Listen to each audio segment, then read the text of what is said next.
for India on Saturday in the Asian Games. But apart from the Asian Games, which is going to be action packed towards the evening time, afternoon evening time, today we are going to see India step up into the World Cup warm up match. Yes, today is the day when India take on England in the World Cup warm up encounter at Barsapara, Guwahati. Now, the first match that was held at Barsapara was any indication. It was a flat deck. Sri Lanka only managed 263. There was a bit of spin on offer, and that's why Bangladesh managed to chase the total down very well.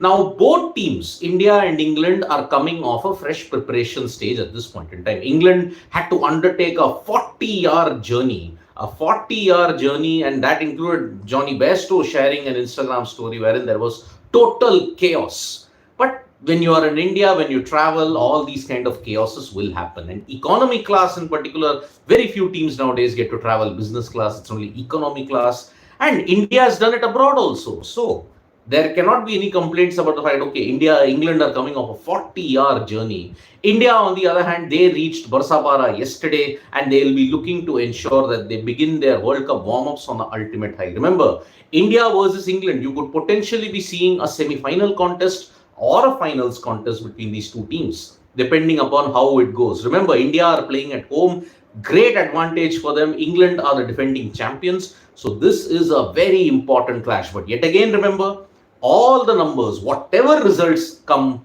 today, it is not counted in the official data, official numbers. It's just for mental, psychological advantages that you can get. Pakistan, if you have to look at it, the classic example was Pakistan. Yesterday, they lost to New Zealand, and in 1992, when they won the World Cup at that time, they had lost 3 out of the 4 warm-ups that happened. But then you saw how they bounced back later on as the tournament went on. So Pakistan yesterday lost, Sri Lanka lost yesterday, where South Africa's match against Afghanistan was washed out without a ball being bowled. Now today, India, England, they'll be hoping that the weather is fine in Barsapara. At this point in time, there is no rain. It is a flat deck, and that is why you are going to see some action today with Rohit Sharma and the entire team playing with their full strength, potentially making some rotations at this point. Some might not play, some could play, and you will see England also adopt the same mantra as well. But it is on the question of Pakistan that we have to now focus our attention to, because yesterday there was a lot of turmoil off the field. There was some disappointment on the field as well. They couldn't defend 340 plus, and that is why Pakistan are kind of low on spirits. But remember, a World Cup warm-up, don't read too much into it. But the off-field controversy, what happened, was simply unbelievable. I mean, PCB chairman Zaka Ashraf calling India Dushman Mulk. He might have not intended. He might have said, okay, we could have said arch rivals, arch nemesis, or something of that kind could have just about worked. But sorry, this word was just not worth it. And the PCB, in its follow-up, in the damage control that they tried to do at that time, they mentioned nothing about the incident. Instead, they focused upon restoration of restoration of bilateral ties in cricket. When did that last happen? And why is it that Pakistan are intent on ensuring that bilateral relations between India and Pakistan improve for cricket? For what? Because after this comment, and that too by the PCB chairman, sure, he may have been a astute politician, he may be a wise man, people are all saying this, but once you make that kind of a statement, all the work that you've just undone with that one statement. You just said that, no, I'm sorry, we welcomed the Pakistan team with open arms, which anyway, begrudgingly, we may have to do because we are the hosts. But at this point in time, it is very, very important to call a spade a spade. The PCB chairman's statement is a reflection of the mindset that is there. Let us make no mistake about it. It is a reflection of Pakistan's mindset. It has always been that way.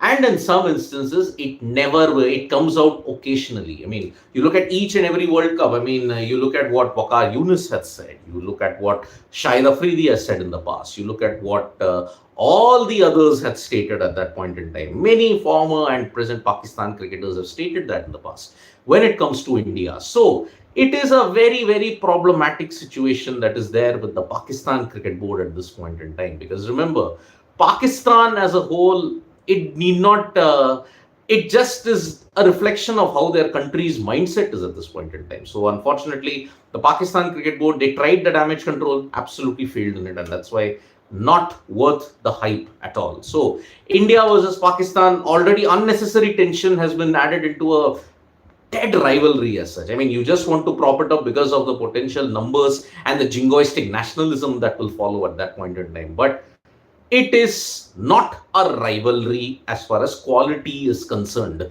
For the last decade or so, it has never been. Yes, you may argue that in T20Is, you had some good contests, but in ODIs, sorry, it has been as lopsided as it can get. So India versus Pakistan, a very built up and artificial rivalry at this point in time. And these kind of statements prove that why should we play Pakistan?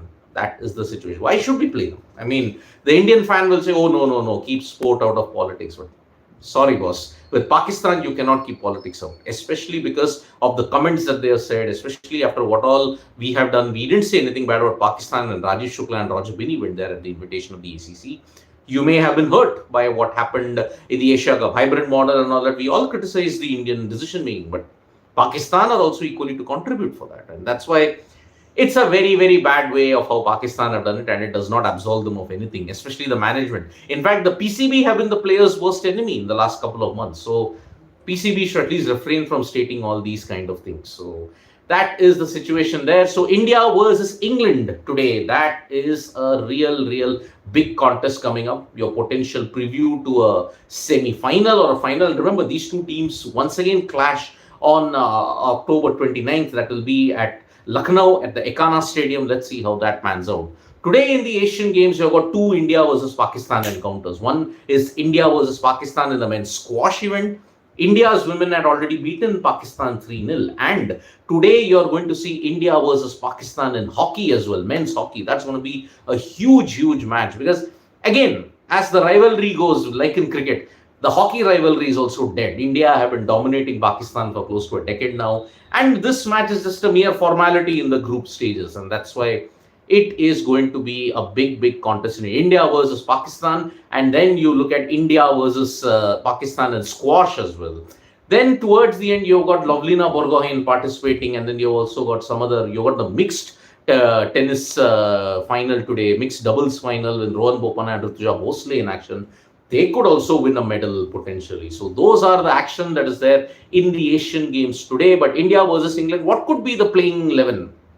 Remember, all 15 can get a chance. All 15 can get a chance. And what can be the playing 11 in that case?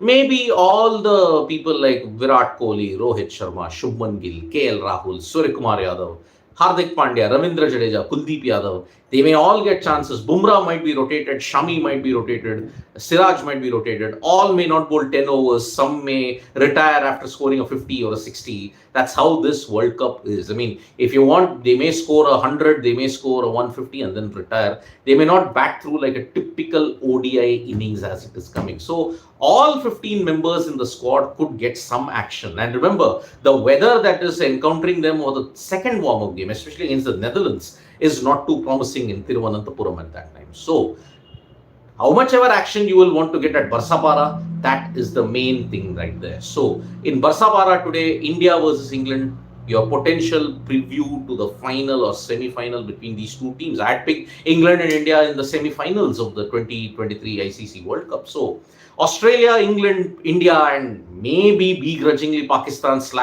New Zealand, maybe your four teams in the final at that time. So New Zealand have put up a good show yesterday. Bangladesh put up a good show against Sri Lanka. And South Africa's game got washed out against Thiruvananthapuram. Today, you're going to see two games, India versus England. And you're also going to see Australia in action as well. So don't forget to download the SportsTalk mobile app for all the latest information that you need. Tap that bell icon so you know when we go live. And we are also on Facebook, Twitter, and Instagram. We'll be back for more Asian Games action and also the medal updates in the coming hours. Bye-bye.